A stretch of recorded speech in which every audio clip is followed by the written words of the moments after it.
నమస్తే, నేను Keshav. Welcome to Suman TV. ఆంధ్రప్రదేశ్లో పొత్తులు ఖరారయ్యాక సీట్ల సర్దుబాటు పైన కూడా ఒక కంక్లూజన్ వచ్చింది. ఇక రెండో జాబితాని రిలీజ్ చేసింది తెలుగుదేశం పార్టీ. ఇప్పటికే 94 మంది అభ్యర్థులతో మొదటి జాబితాని రిలీజ్ చేసింది తెలుగుదేశం పార్టీ. ఇప్పుడు 34 మంది అభ్యర్థులతో రెండో జాబితాని రిలీజ్ చేసింది. అంటే ఓవరాల్గా 128 స్థానాలకు సంబంధించి ఒక క్లారిటీ ఇచ్చేసింది తెలుగుదేశం పార్టీ. మిత్రపక్షాలకి వెళ్తున్నటువంటి 31 స్థానాలు మినహాయిస్తే తెలుగుదేశం పార్టీ ఇంకా 16 స్థానాలకి అభ్యర్థులు ప్రకటించాల్సినటువంటి అవసరం ఉంది. అలానే పార్లమెంట్ స్థానాలకు సంబంధించినటువంటి ప్రకటన కూడా ఇంకా తెలుగుదేశం పార్టీ చేయలేదు. ఈరోజు తాజాగా రిలీజ్ చేసినటువంటి 34 మంది అభ్యర్థుల జాబితా ఏంటి, ఎవరెవరికి ప్రాధాన్యం ఇచ్చారు, అలానే ముఖ్యంగా నియోజకవర్గాల వారీగా చూస్తే కొన్ని నియోజకవర్గాలు జనసేనకు వస్తాయని భావించినవి కూడా తెలుగుదేశం జాబితాలోకి వెళ్ళి, అలానే బీజేపీ కేటాయిస్తారని భావించినటువంటి నియోజకవర్గాలు కూడా తెలుగుదేశం అభ్యర్థులను ప్రకటించినటువంటి పరిస్థితి.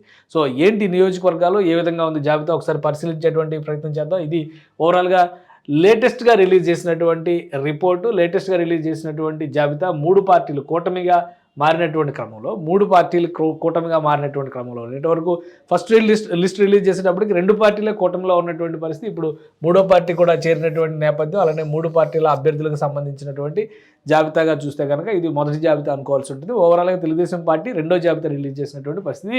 శ్రీకాకుళం పార్లమెంటు స్థానం పరిధిలో నరసన్నపేట నియోజకవర్గానికి సంబంధించి బొగ్గు రమణమూర్తిని క్యాండిడేట్గా తెలుగుదేశం పార్టీ ప్రకటించింది. ఆసక్తికరమైనటువంటి అంశం ఏంటంటే విశాఖ లోక్సభ స్థానం పరిధిలో ఉన్నటువంటి గాజువాక నియోజకవర్గానికి పల్లా శ్రీనివాసరావుని టీడీపీ అభ్యర్థిగా ప్రకటించింది. గాజువాక నియోజకవర్గం గతంలో పవన్ కళ్యాణ్ పోటీ చేశారు. మళ్ళీ పవన్ కళ్యాణ్ బరిలో దిగుతారా లేదా అనేటువంటి చర్చ ఇంతకాలం జరిగినటువంటి పరిస్థితి. అయితే తాజాగా పవన్ కళ్యాణ్ ఈ సీటు వదులుకుంటున్నారనేటువంటి ప్రచారం జరిగింది. ఇప్పుడు తెలుగుదేశం పార్టీ సీట్ అనౌన్స్ చేసినటువంటి నేపథ్యంలో ఇది టీడీపీ కోటాలోకి గాజువాక వెళ్ళినట్టుగా మనం అర్థం చేసుకోవాల్సి ఉంటుంది. ఇంకా విశాఖ పరిధిలో ఉన్నటువంటి కొన్ని నియోజకవర్గాలు, ముఖ్యంగా భీమిలి స్థానం పైన కానీ, మాడుగుల, పెందుర్తి లాంటివి, అంటే అనకాపల్లి నియోజకవర్గంలోకి వచ్చేటువంటి నియోజకవర్గాలపైన కూడా చర్చ ఉంది. అయితే కొన్ని నియోజకవర్గాలు ఈ జాబితాలో అనౌన్స్ చేశారు. మాడుగుల నియోజకవర్గానికి కూడా అభ్యర్థిని తెలుగుదేశం పార్టీ అనౌన్స్ చేసింది. పైలా ప్రసాద్ని అభ్యర్థిగా ప్రకటించింది. మాడుగుల నియోజకవర్గం లేదా పెందుర్తి నియోజకవర్గం, ఈ రెండింటిలో ఒకటి జనసేనకు వెళ్ళేటువంటి అవకాశం ఉందన్నారు. కాబట్టి పెందుర్తి ఇందులో ఇంకా అనౌన్స్మెంట్ కాలేదు కాబట్టి బహుశా పెందుర్తి జనసేన కోటలోకి వెళ్ళొచ్చు. ఇక అనకాపల్లి నియోజకవర్గం నుంచి KSNS రాజుని అభ్యర్థిగా ప్రకటించింది. కాకినాడ ప్రత్తిపాడు నియోజకవర్గానికి సంబంధించినటువంటి అభ్యర్థిని, ప్రతిపాడుకు కూడా అభ్యర్థిని ప్రకటించింది వరుపుల సత్యప్రభ. అక్కడ వరుపుల ఫ్యామిలీ పట్టున్నటువంటి నియోజకవర్గం. ఇక అమలాపురం లోక్సభ స్థానం పరిధిలో ఉన్నటువంటి రామచంద్రాపురం జనసేన పార్టీకి వస్తుందని అందరూ భావించారు. అయితే ఇక్కడ వాసంశెట్టి సుభాష్ని తెలుగుదేశం పార్టీ అభ్యర్థిగా ప్రకటించింది. గతంలో ఈ మధ్య కాలంలోనే, అంటే జనవరిలో జరిగినటువంటి కొన్ని అనూహ్య పరిణామాల నేపథ్యంలో వాసంశెట్టి సుభాష్ వైఎస్ఆర్సీపీ నుంచి తెలుగుదేశం పార్టీలో చేరినటువంటి నాయకుడు. ముఖ్యంగా కోనసీమ అంబేద్కర్ జిల్లా పేరు పెట్టేటువంటి క్రమంలో కొన్ని ఘర్షణలు జరిగిన సందర్భంలో ఆయన కూడా అరెస్ట్ చేసినటువంటి పరిస్థితి ఉంది. అది ఉద్దేశపూరితంగా జరిగినటువంటి కుట్ర అనేటువంటి మాట చెబుతూ ఆయన పార్టీ మారినటువంటి పరిస్థితి. ఆయనకి టికెట్ ఇచ్చింది. ఇక రాజమండ్రి రూరల్ నియోజకవర్గానికి కూడా ఒక క్లారిటీ వచ్చేసింది. ఆల్రెడీ నిడదవోలు నుంచి అక్కడ కందులు దుర్గేష్ పోటీ చేస్తున్నారనేటువంటి ప్రకటన అధికారికంగానే జనసేన పార్టీ చేసేసినటువంటి నేపథ్యంలో రాజమండ్రి రూరల్కి లైన్ క్లియర్ అయింది. సిట్టింగ్ ఎమ్మెల్యేగా ఉన్నటువంటి గోరంట్ల బుచ్చయ్య చౌదరికి టికెట్ కేటాయించారు. ఇక రంపచోడవరం ఎస్టీ నియోజకవర్గానికి సంబంధించి మిరియాల శిరీష్ అనే అభ్యర్థిగా తెలుగుదేశం పార్టీ ప్రకటించింది.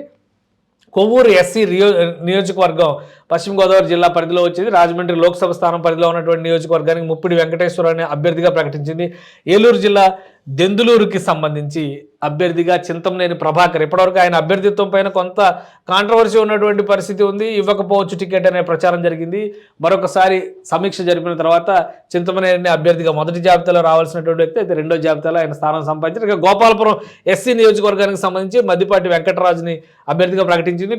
పెదకూరపాడుకు సంబంధించి భాష్యం ప్రవీణ్ని ఇక్కడ ప్రకటించింది. అయితే పెదకూరపాడు నియోజకవర్గం కొమ్మాలపాటి శ్రీధర్ అక్కడ గతంలో సిట్టింగ్ ఎమ్మెల్యే, ఇప్పుడు ప్రస్తుతం మాజీ ఎమ్మెల్యే. ఎందుకంటే 3 దఫాలు అక్కడ ఎమ్మెల్యేగా గెలిచినటువంటి నాయకుడు. అయితే ఈసారి ఆయనకి టికెట్ నిరాకరించింది. భాష్యం ప్రవీణ్కి ఈ టికెట్ కేటాయించింది. ఇక మరొక ఆసక్తికరమైనటువంటి పరిణామం గుంటూరు జిల్లా పరిధిలో చూస్తే కనుక గుంటూరు నియోజకవర్గంలో ఉన్నటువంటి 2 నియోజకవర్గాల్లో ఒక సీటు మిత్రపక్షాలకు వెళ్ళేటువంటి అవకాశం ఉంటుందని అందరూ భావించారు. అయితే గుంటూరుకు సంబంధించినటువంటి 1, 2 అంటే వెస్ట్, ఈస్ట్ 2 సీట్లను కూడా అభ్యర్థులు తెలుగుదేశం పార్టీని ప్రకటించింది. గుంటూరు వెస్ట్కు సంబంధించి పిడుగురాళ్ల మాధవిని అభ్యర్థిగా ప్రకటించింది. ఇది జనసేన కోటాలో అడిగేటువంటి సీటుగా ప్రచారం జరిగింది. అలానే బీజేపీ కూడా ఈ సీటు పైన కన్నేసింది అనేటువంటి ప్రచారం జరిగింది. అయితే ఫైనల్గా టీడీపీ అభ్యర్థులను ప్రకటించేసింది. ఇక గుంటూరు ఈస్ట్కి సంబంధించి మహమ్మద్ నజీర్ ఆయన టికెట్ ప్రకటించింది. యాక్చువల్గా మైనారిటీ సీట్లపైన ప్రత్యేకమైనటువంటి ఫోకస్ బీజేపీ పెట్టిందన్నారు. అయితే మైనారిటీలకు సంబంధించినటువంటి కొన్ని సీట్లు కూడా రెండో జాబితాలో తెలుగుదేశం పార్టీ అభ్యర్థులను ప్రకటించింది. ఇక గురజాల నియోజకవర్గానికి సంబంధించి ఎరపతనేని శ్రీనివాసరావుని అక్కడి నుంచి ఆ నియోజకవర్గం నుంచి బలమైన నాయకుడిగా ఉన్నటువంటి ఎరపతనేని శ్రీనివాసరావుని అక్కడ అనౌన్స్ చేసింది. ఇక కందుకూరు నియోజకవర్గానికి సంబంధించి ఇంటూరు నాగేశ్వరరావుని అభ్యర్థిగా ప్రకటించింది. మార్కాపురం నియోజకవర్గానికి సంబంధించి ఒంగోలు జిల్లా పరిధిలో వచ్చేటువంటి నియోజకవర్గం, ప్రకాశం జిల్లా పరిధిలో ఉన్నటువంటి నియోజకవర్గం కందుల నారాయణ రెడ్డికి అవకాశం కల్పించింది.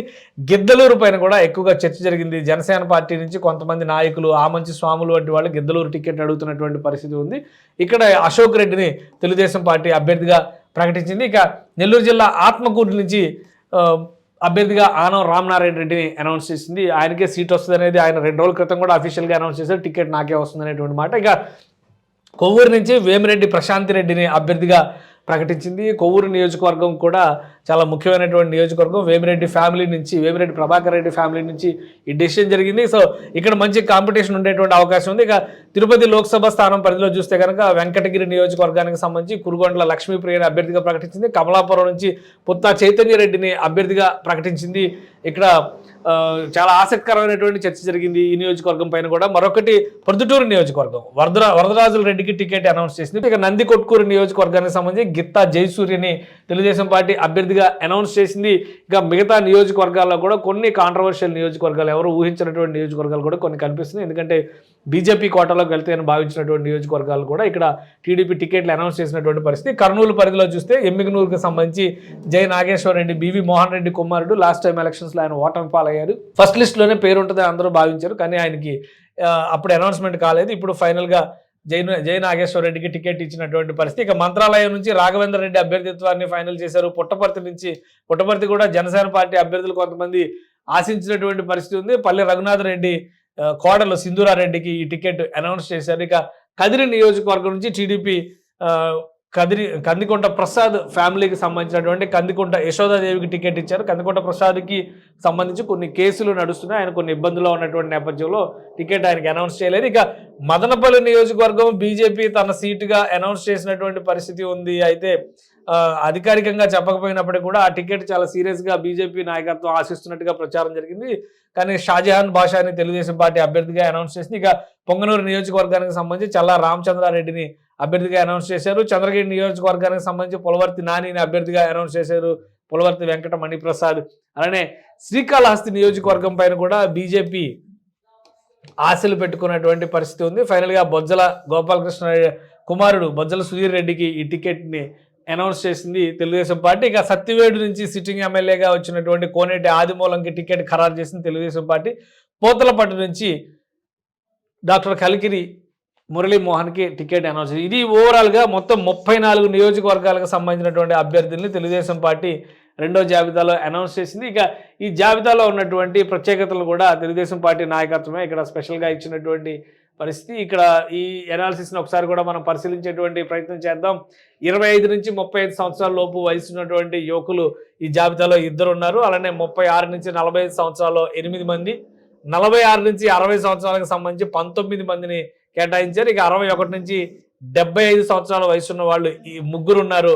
మరోవైపు 75 సంవత్సరాల పైన వయసు ఉన్నటువంటి వాళ్ళు 2 ఉన్నారు. మొత్తం 34 మంది అభ్యర్థులు. ఇక పురుషులకి 27 సీట్లు దక్కాయి, మహిళలకి 8 సీట్లు దక్కాయి. ఓవరాల్గా ఇందులో చూస్తే కనుక విద్యార్హతల విషయంలో చూస్తే పిహెచ్డి చేసిన వారు 1, పోస్ట్ గ్రాడ్యుయేట్లు 11 మంది, గ్రాడ్యుయేట్లు 9 మంది, ఇంటర్మీడియట్ వరకు చదువుకున్న వాళ్ళు 8 మంది, 10వ తరగతి అంతకంటే తక్కువ స్థాయిలో ఉన్న వాళ్ళు 5 ఉన్నటువంటి పరిస్థితి. ఇది తెలుగుదేశం పార్టీ జాబితాకు సంబంధించినటువంటి అంశాలు. మొత్తం 175 నియోజకవర్గాలకు సంబంధించి చూస్తే తెలుగుదేశం పార్టీ 144 సీట్లలో బరిలో దిగుతున్నటువంటి పరిస్థితి. దానికి సంబంధించి మొదటి లిస్టు 94 మంది, రెండో లిస్టు 34 మంది కలుపుకుంటే కనుక మొత్తం 128 సీట్లు తెలుగుదేశం పార్టీ అనౌన్స్ చేసింది. ఇంకా 16 సీట్లు పెండింగ్లో ఉన్నటువంటి పరిస్థితి. ఈ 16 సీట్లు పెండింగ్కి సంబంధించినటువంటి జాబితాను కూడా అతి త్వరలో రిలీజ్ చేసేటువంటి అవకాశం ఉంది.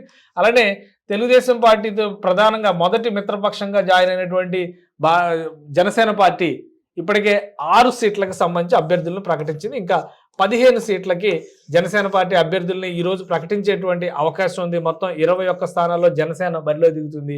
ఇక బీజేపీకి రాబోయేటువంటి 10 స్థానాలపైనే ఆసక్తికరమైనటువంటి చర్చ ఉంది. నేడో రేపో దానికి సంబంధించి కూడా ఒక క్లారిటీ వచ్చేటువంటి అవకాశం ఉంది. ఇక కూటమి అభ్యర్థుల్లో దాదాపు 80% వరకు అభ్యర్థుల ప్రకటన పూర్తయినట్టుగా చూడాల్సినటువంటి పరిస్థితి కనిపిస్తుంది ఈ రోజుతో. ఇక కౌంటర్గా అంటే వైఎస్ఆర్సీపీ తన అభ్యర్థుల్ని 16వ తేదీన ప్రకటించడానికి ఏర్పాట్లు చేసుకున్నట్టుగా సమాచారం ఉంది. 16వ తేదీన ఒకేసారి 175 నియోజకవర్గాలకి కూడా జగన్మోహన్ రెడ్డి, వైఎస్ఆర్సీపీ చీఫ్ జగన్మోహన్ రెడ్డి అభ్యర్థుల్ని ఒకేసారి ప్రకటిస్తారనేది సమాచారం. సో అభ్యర్థులపైన క్లారిటీ వచ్చిన తర్వాత ఇక ప్రచార పర్వం, అలానే పార్టీలు ఇవ్వబోయేటువంటి మేనిఫెస్టోలు, ఎజెండాలు ప్రధాన పాత్ర పోషించేటువంటి అవకాశాలు కనిపిస్తున్నాయి.